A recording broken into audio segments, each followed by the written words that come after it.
दाता हैं।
जगत के दाता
गोकर्ण जी ने कहा सबको अपना लेंगे। वो ऐसे करुणाकर हैं, करुणा निधान है कि सबको अपना लेंगे। आपसे कोई पुण्य हुआ हो ना हुआ हो, जब से आप उनकी शरण में चले जाओ तब अपना लेंगे। आज वो तो चले गए तपस्या करने के लिए, एकदम स्वच्छंद। अब धुंधकारी एकदम स्वच्छंद, और इधर गोकर्ण जी भी अपनी तपस्या में लीन। अब घर पे आए, मैया से कहा मैया धन दो। धुंधली से कहा धन दो, धन नहीं है।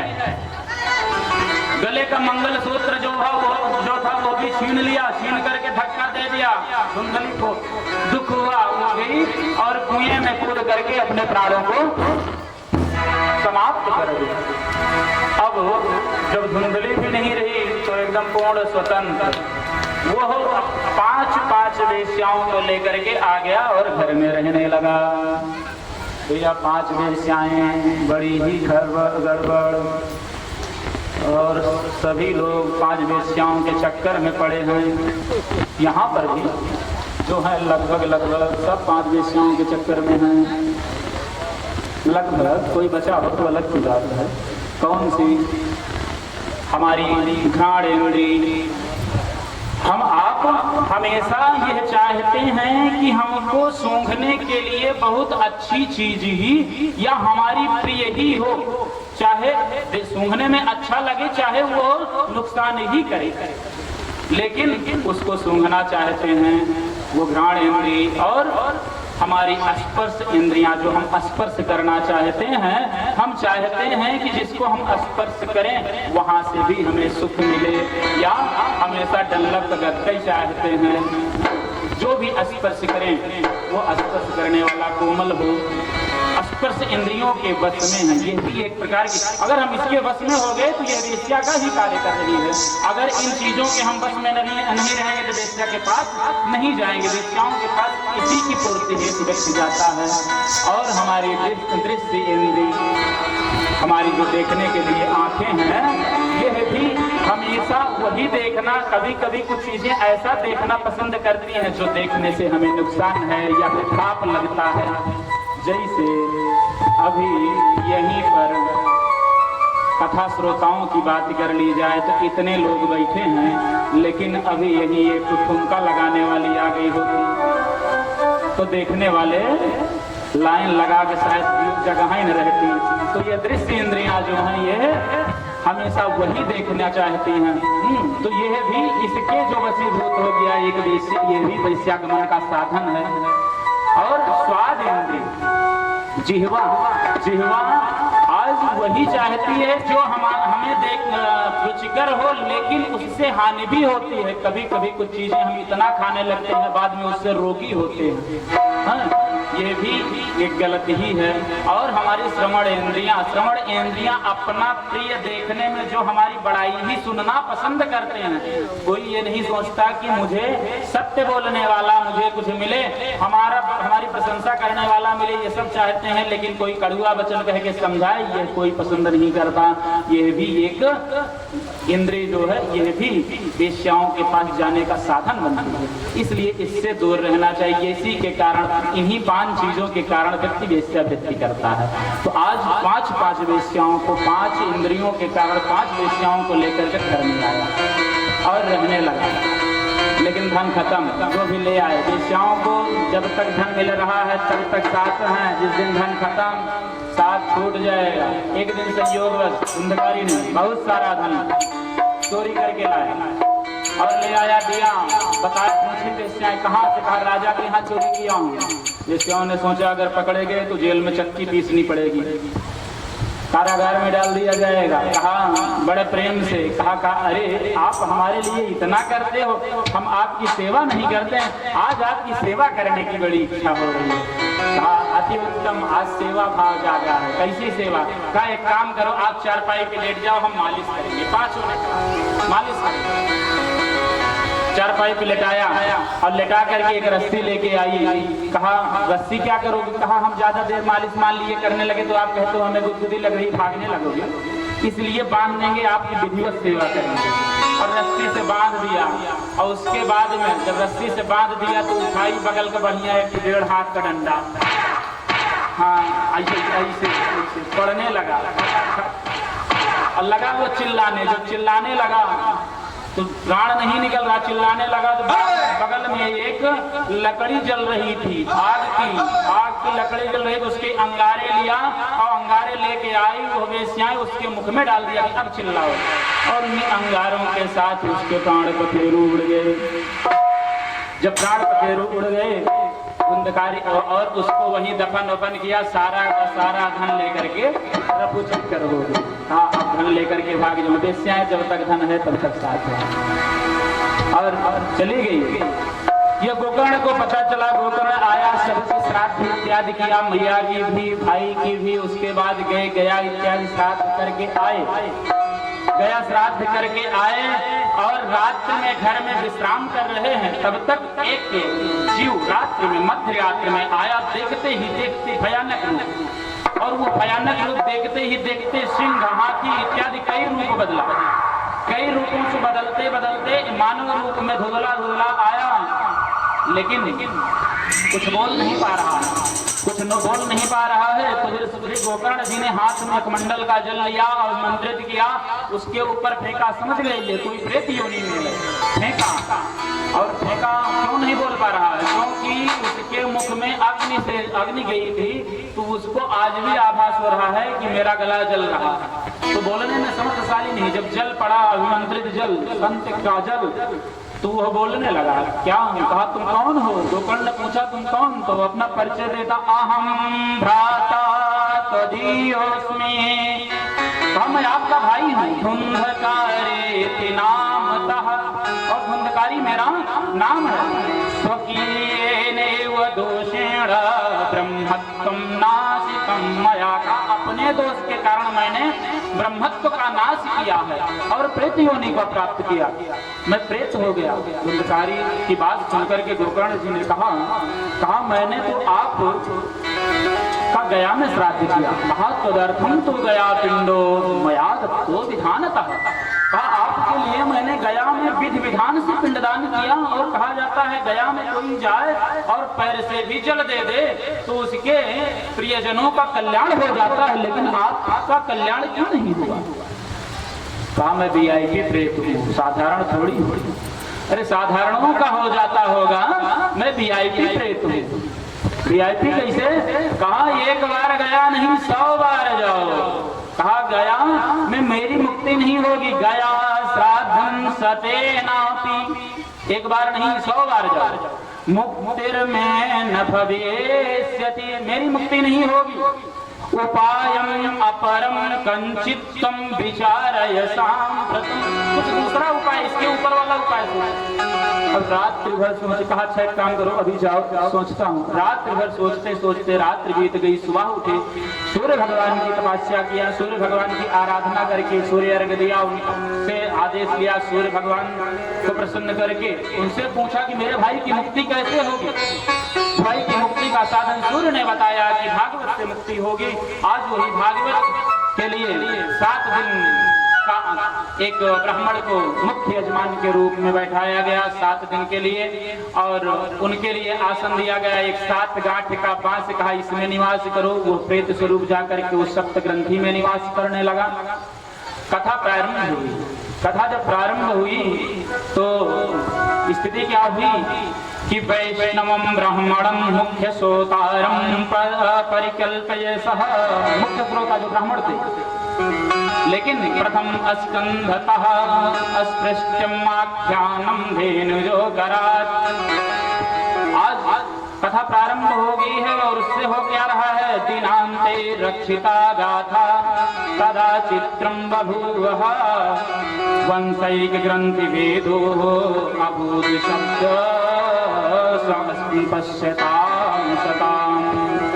पहले दिन की कथा से एक ग्रंथि का विभेदन हुआ और दूसरे दिन द्वितीयोहं तथा सायं द्वितीय ग्रंथि विभेदनम।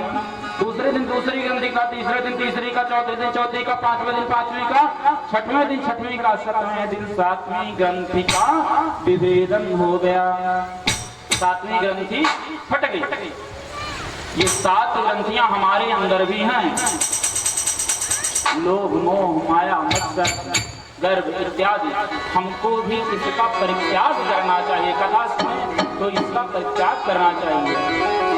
आज 7 ग्रंथियों का भेद करके और एक दिव्य रूप, कहा दिव्य रूप धरो जातस् तुलसीदाम मंडितः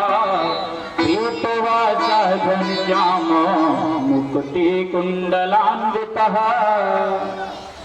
काल दिव्य रूप धारण कर किया और पीतांबर पहने हुए सामने आया, और उसके लिए विष्णु भगवान के नारायण के पार्षद रथ लेकर के विमान लेकर के आ गए। जब विमान लेकर के आए, लेके जाने लगे, गोकर्ण ने कहा रुक जाओ। हाँ बताइए। कहा ये जो एक को लेके जा रहे हो, इतने लोग ये जो बैठे हैं कथा सुनने के लिए, इतने विमान काहे के लिए नहीं लेके आए?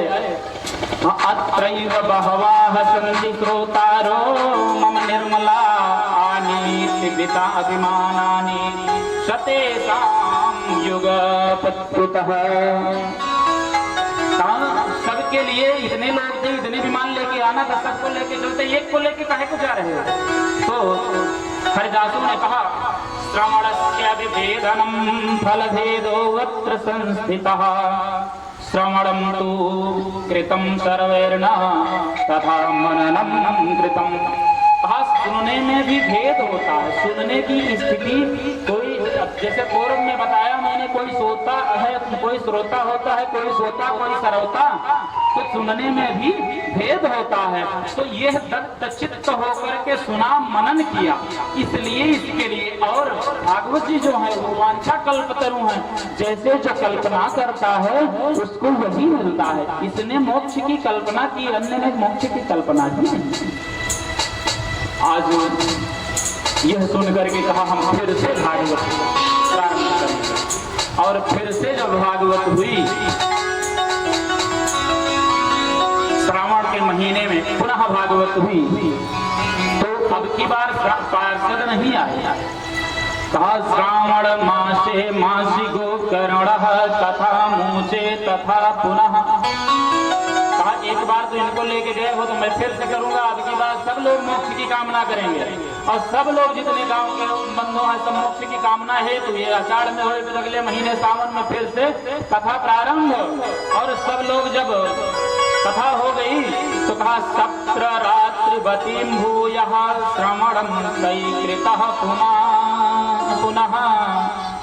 जब 7वीं रात बीती तो नारायण स्वयं आ गए।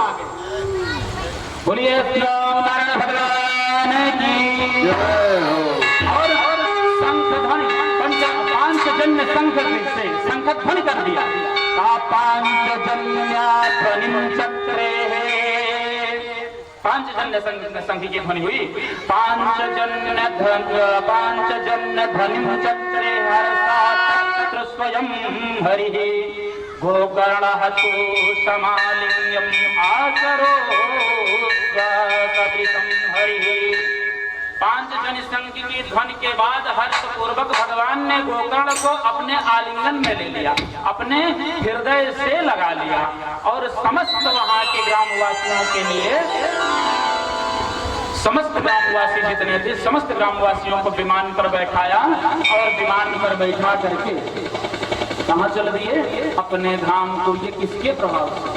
अगर ऐसे घूमते रहते गांव में इधर उधर, संत के पास न जाते तो उनके पास विमान की बात जाने दीजिए, साइकिल हाँ, लेकिन नारायण के पार्षद की बात जाने दीजिए, नारायण स्वयं विमान लेकर के आए। ये किसकी कृपा से? ये है एक संत की कृपा से। इसलिए हमें आपको चाहिए क्या? हमेशा संतों का सानिध्य चाहिए। ये संत कृपा से होता है। इसलिए कहते हैं कि संतन के संग लाग रे तेरी अच्छी बने,